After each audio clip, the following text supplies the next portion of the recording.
করে লাভ কি বলো তো? ঝগড়া করবো না? ওখানে আমার বাবার অপারেশন চলছে। তাহলে তোমার তো কোনো প্রয়োজন নেই। হ্যাঁ ঠাকুর, একটা অপারেশনে শুধু টাকার প্রয়োজন হয়, চাকুরের নয়।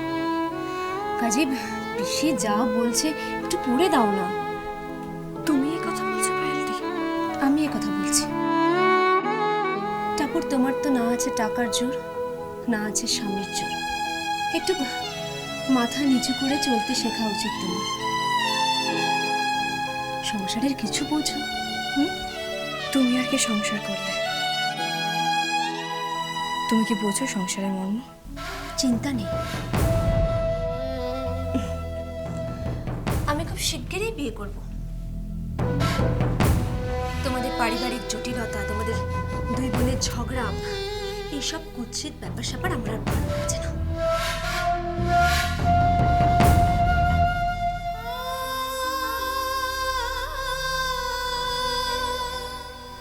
বাবা,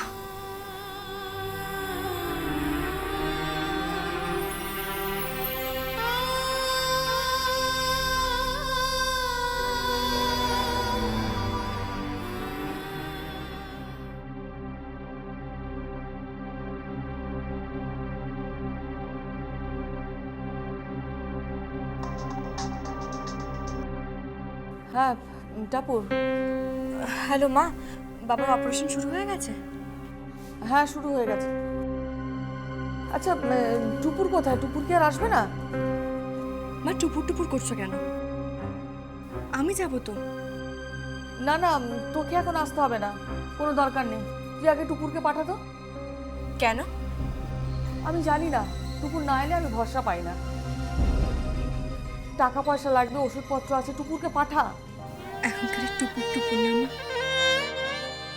আমার আর কোনো দরকার নেই। বলছি না তোকে এখন আসতে হবে না, তুই ওখানে থাক। আর শোন, তোর শাশুড়ি ফোন করেছিলেন, কিরকম অপারেশন চলছে খবর নিলেন। উনি তো আবার খুব অসুস্থ।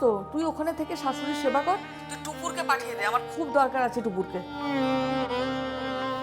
মা রাখ। হ্যালো মা, মা শোনো। হ্যালো হ্যালো,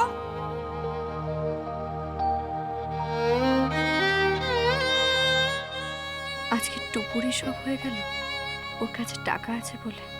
মা তোমরাও কটা টাকার জন্য। আরে বাবা শোনো, কথায় বলে ঋণ আর শত্রুকে মাথায় চড়তে দিতে নেই। আমি হলাম সোনার বেনে 4 ভরি সোনা দিয়ে 5 ভরি উসুল করে নি। আমি তোমাকে বলছি, ওই সোনা দিয়েই ওকে জব্দ করতে হবে। মানে ওই ঠাম্মা, ওই যে কি যেন নাম ছেলেটার, ওই যে যার সাথে ভালোবাসা ছিল, রণজয়। হ্যাঁ, টাপুরকে বলো ওই রণজয়ের ঠাকুমাকে গিয়ে গয়নাগুলো ফেরত দিয়ে আসতে। তাতে কি লাভ হবে? গয়না আমি ফেরত দেবো না। শুনুই না, উসুল করতে হবে না। মানে? গয়নাগুলো তোমার বৌমা নিজের হাতে ওই বাড়িতে পৌঁছে দিয়ে আসবে। তাতে লাভ কি হবে? তাছাড়া ঘর থেকে সোনা বার করা ভালো না। সোনা না বের করলে বউ বের করবে কি করে? আরে বাবা, গয়নার বদলে সমান মূল্যের টাকা ওই বাড়ি থেকে উসুল করতে হবে তো। কিভাবে? পণ। কি বলছো কি তুমি? ও বললাম না, উসুল করতে জানতে হয়। মন্দ বলনি তো? নাকের বদলে নুন। হ্যাঁ, ওর কাছে যাও, গিয়ে বলো গয়নাগুলো ফেরত দিয়ে আসতে। চৌধুরী বাড়িতে তো গয়নার অভাব নেই। আর নেই। তাহলে আর কি, ওকে গিয়ে বলো বাবা মাকে যেন বলে ওই গয়নার বদলে টাকা পাঠাতে বা জিনিস পাঠাতে। দেবে কোথায়? বাড়ি বেচতে বলো। কথায় বলে ভদ্রাসন, মাথার উপর থেকে ছাদ চলে গেলেই দেখবে ওই বউয়ের সমস্ত রকমের লাফানি ঝাপানি শেষ। উঠতে বললে উঠবে, বসতে বললে বসবে, নাচতে বললে নাচবে। বউকে কি করে জব্দ করতে হয় সেটা আমার থেকে শেখো। আমার বউকে একদম সম্মান করে রেখেছি। ডাইনে যেতে বললে ডায়ে যায়, বাঁয়ে যেতে বললে বাঁয়ে। আরে বাবা, ছেলের বউকে মাথার উপরে চড়তে দিও না।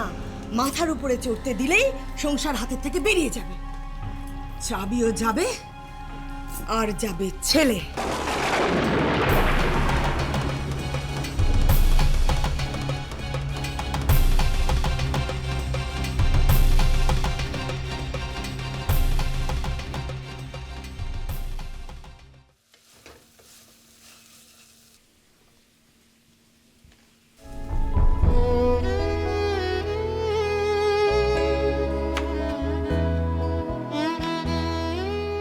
স্বামী বেকার, বাবা হাসপাতালে মরতে বসেছে, ঘাড় ধাক্কা দিয়ে যদি পার করে দিয়ে কেউ ফিরেও তাকাবে না।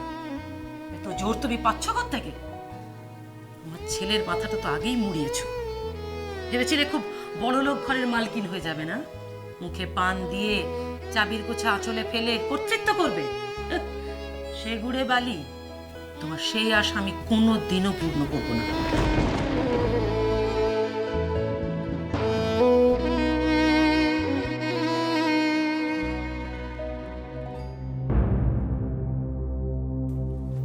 মা,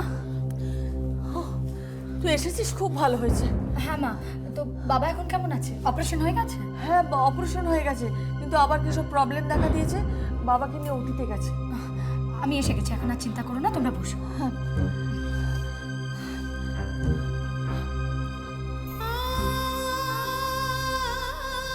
আচ্ছা, টুপুর কোথায়? টুপুর কি আর আসবে না? মা, টুপুর টুপুর করছো কেন? আমি যাবো তো।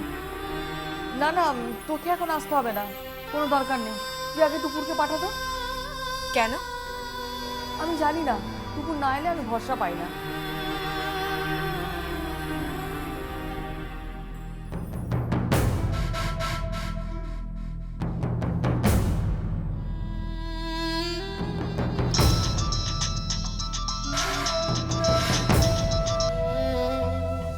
হ্যালো, টুপুর বলছি। হ্যাঁ বল। বাবার অপারেশন হয়ে গেছে সাকসেসফুলি। সত্যি বলছিস? এবার দেখলি তো টাকা দিয়ে সবকিছু হয়। দাঁড়া, তোকে মাই বলবো। মা, কি? এদিকে এসো। বলে দাও তোমার বড় মেয়েকে। আমি কি বলবো? যা আমি শুনতে চাইছি। Hello, hello Tapur. হ্যাঁ, টুপু তো ঠিকই বলেছে। টাকা পয়সা না থাকলে তো বাবাকে তো আর বাঁচানো যেত না। কি যে হতো বলতো? তুই যে খয়রাতি হাসপাতালে দিয়েছিলি, সেখানে নাকি কোনো চিকিৎসাই হয় না। যে কোনো রুগী গেলেই নাকি তারা মরে যায়। তুই তো তোর বাবাকে একবারে মেরে ফেলে দিতিস। ভাগ্যিস টুপুর এসেছিল, টুপুর ছিল আমাদের পাশে। এখন আমি বুঝতে পারছি, আমাদের এই শেষ বয়সে একমাত্র টুপুরই আমাদেরকে দেখবে, বুঝেছিস?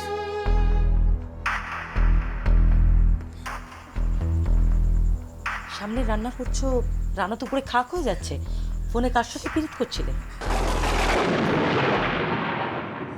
এতটাই অপছন্দ করো আমাকে যে নিচে মাটিতে শো আর আমি শুই খাটে।